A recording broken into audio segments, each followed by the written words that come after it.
Hello everyone and welcome back to my B&B Everyday YouTube channel. I hope you guys are having a wonderful day. Before we start, please hit the subscribe button and give this video a thumbs up. In his office, Finn prodigies if Poppy was being honest with him. He looks at the blood sample with Luna's name on it and asks, "Are you my son?" At the captivity, Poppy explains that she's Luna Nozawa's mama. She's in capture and must be there. The director says she's not. Poppy demands to know where she's also. Where is Luna? She paces and complains that she's visited with Luna in that veritably room. Where is Luna? Answer me. At Bill's place, Luna cries that if it were meant for him, she'd still be fighting for life in captivity. Luna no way wanted to hurt anyone, but she turned into a monster. What she did to Tom, Hollis, and Steffi, that's my kinsman's woman. Bill realizes she regrets what she did to Steffi. Luna cries that she prayed her to let her go. She didn't suppose about her family and kitties. Now she thinks all the time about what their life would have been like if Steffi wasn't set up in time. She could have ruined Finn's life, and he's the only person in her family who ever gave a damn about her. In Forrester's design office, Hope tells Steffi that whether she likes it or not, Carter runs the company now. Nothing and no bone will undermine his authority. Hope goes on about everyone being treated with respect anyhow of their last name. Steffi asks, "Indeed me?"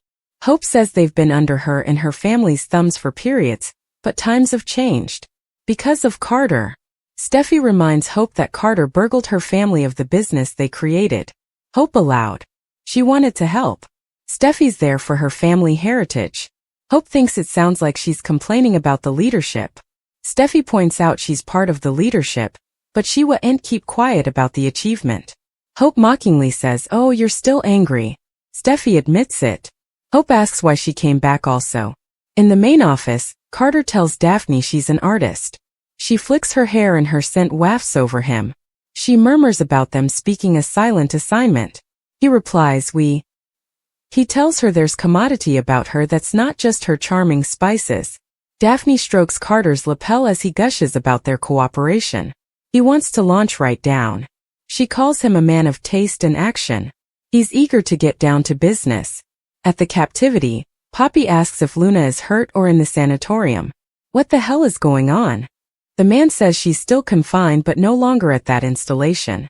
Poppy asks him to please tell her where she was moved to. In his office, Finn hardies his impertinence and also holds up the vial of Luna's blood. He tells himself, "I need to know the verity." In the design office, Steffi tells Hope she's no way hidden her opinion about the preemption and she isn't going to. Hope sniffs, "And yet you agreed to work then?" Steffi thinks Hope has an issue with that. She reminds her that she ripped her forefather's company out of their hands after he entrusted it to her and her father. Hope says, "So there's no reason for me to question your motives also?" She wonders if guarding her heritage is the real reason she's there, or if there's further to it. Steffi tells Hope that Powers made her paranoid. The data are, she and Carter took commodity that didn't belong to them. Hope thinks she's be a fool to trust her. She wants the verity while they're alone. What's really going on with you? In the main office, Carter wants to show Dafin what he has in mind for the incense line. She coos that she wants to know what's in that handsome head of his. He goes on about the figures in the business. "No bone can touch you." She purrs, "Tell me more." Daphne cozies up to his casket as he shows her the protrusions. He looks into her eyes as she takes his tablet. Breathing in her scent, Carter has to snap himself out of the spell she's casting to keep talking business. She muses that they're a good pairing and compatible. Carter stammers, "Yeah." She asks if she's abstracting him. He says it's the scent he's losing his train of study. It's veritably important. Daphne asks, "Like you can get lost in the woman wearing it?" At the captivity, Poppy informs the director that she wants a straight answer. Where is Luna? He's not at liberty to say and walks out. At Bill's place, Luna can't begin to comprehend taking 2 lives. But as awful as that is, she didn't know them. Steffi's always been so kind to her and she turned on her. Bill thinks she just shocked. Luna cries that all the times of frustration turned her into a different person. In that moment she couldn't see Steffi as a woman. And Mama. She was standing between her and what she wanted. There were no family ties strong enough to stop me. She always knew Finn watched. Much her only happy recollections from nonage were with him. She's sure he'll no way look at her the same. In his office, Finn sets a timekeeper as he awaits the results of the maternity test with a freaked-out look on his face. He paces and scrubs his chin as he flashes to his argument with Poppy, and to delivering Steffi from Luna's clutches. The timekeeper goes off and he sluggishly makes his way back to the office. Exhaling and looking up at the ceiling, Finn flashes to trying to get Poppy to tell him the verity. With red-rimmed eyes, Finn picks up the test strip and looks down at a positive result. It's positive. He sits heavily in his president and cries. Poppy prevaricated to me. It's me. I'm the father. Luna's my son. Finn lately had a DNA test tackle brought to his office. Despite Poppy's asseveration that Finn was ain't Luna father, her word doesn't matter important at this point. This maternity question is going to eat down at Finn until he gets an answer, so that's why he'd April round up the DNA tackle and Luna's blood sample. Still, this is a big step. And it's obviously got Finn feeling alarmed about the outgrowth. Finn's feelings to swing hectically as he contemplates this life-changing maternity test and what it could mean. The reality is really starting to hit Finn that he could be the father of a horrible miscreant Bone, who wiped out 2 innocent men and held Steffi Forrester and turned. Finn can be seen on a visible downcast curl in the clip, but is he scarifying over his fear or over the factual maternity test effect? Still, he could see substantiation right there in front of him that Luna is his natural son, if Finn gathers his wimwamps and takes the test. Indeed so, that doesn't inescapably mean Finn will unmask to Steffi. At least not right down. Although Finn typically doesn't like to keep secrets, he may indeed hide this bone.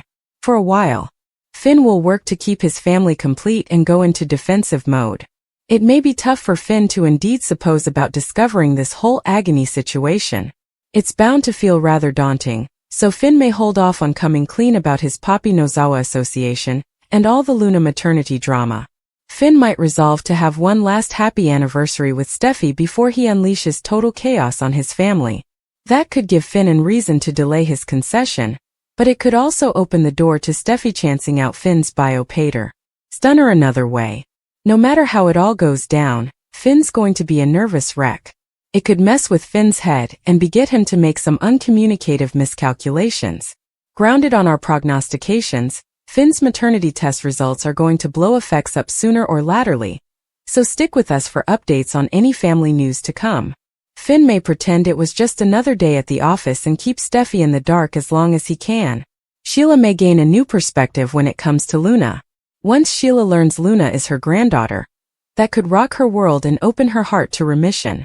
Sheila has formerly been complaining about being shut out of Hayes' life and missing out on an occasion to be a grandmother. Since Sheila formerly missed out on being a mama to Finn, this grandma issue is redundant important to her. Sheila may soon view Luna as another chance to be a grandmother and make a real bond with a family member. In the end, Sheila may see a lot of herself in Luna and feel like she's been written off as a lost cause too snappily. Sheila has committed horrible crimes, but she managed to rebuild her life. Now Sheila has a good job and a probative hubby, substantially thanks to Deacon's own capacity for love and remission. Indeed, Deacon has his limits. Cleric may draw the line when it comes to Luna and have a serious problem with Sheila acting like she's anything but a eminence. It really tore Deacon up to lose Tom Starr and Paul Hollister at Il Giardino. There's a honorary wall to serve as a memorial of just how ruinous those losses were. Still, you can go Deacon isn't going to like it if Sheila starts making defenses for Luna and acting like perhaps she's changed. This could lead to Deacon and Sheila having some major fights about whether Luna deserves to be behind bars or not. Bill Spencer formerly got Luna out of the slammer on house arrest, so Sheila might hope it's just the first step toward freedom for Luna. Still, she may want the same for her granddaughter, if Sheila can walk free and turn her life around.